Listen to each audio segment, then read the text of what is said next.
ছিল তিনটা মেয়ে।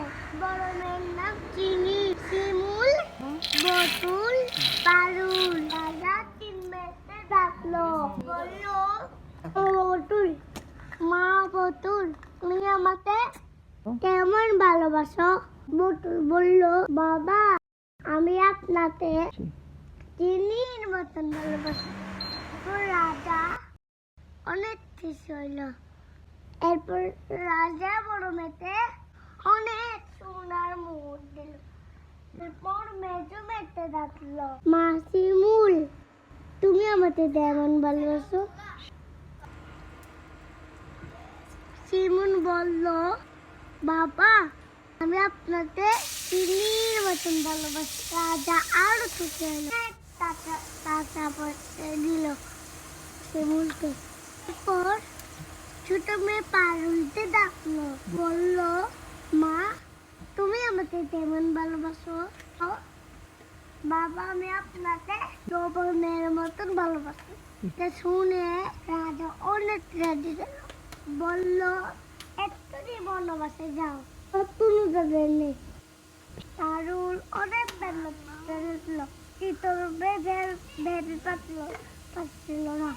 তখন তিনটা পরে আসলো, লাল পরি, সবুজ পরি, নীল পরি। উড়ে এসে পারুলকে বললো যে, তোমার কি হয়েছে? আমি কোথায় যাবো? আমার তুনু রাজা। তখন পরির হাতে নিয়ে দিল, সুন্দর একটা তরকারি দিল, অনেক খাবার দিল। পারুল সুখে থাকলো। একদিন রাজা শীতলে গেল, রাজার অনেক খিদে লাগলো। রাজা পারুলের ধরে গেল, চারে বললো যে, মা আমার অনেক খিদে লেগেছে, আমাকে খেতে দাও। সব লবণ ছাড়া তলব, রান্না চললো।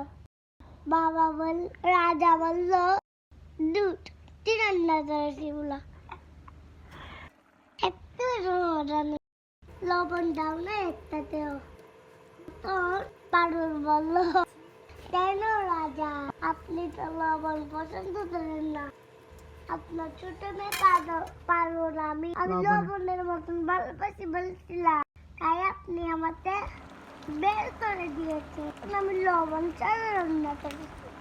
রাজা ভুল বুঝতে পারলো, মেয়ের কাছে ক্ষমা চাইলো, মেয়েকে আবার রাস্তা নিয়ে গেল। ধন্যবাদ সবাই।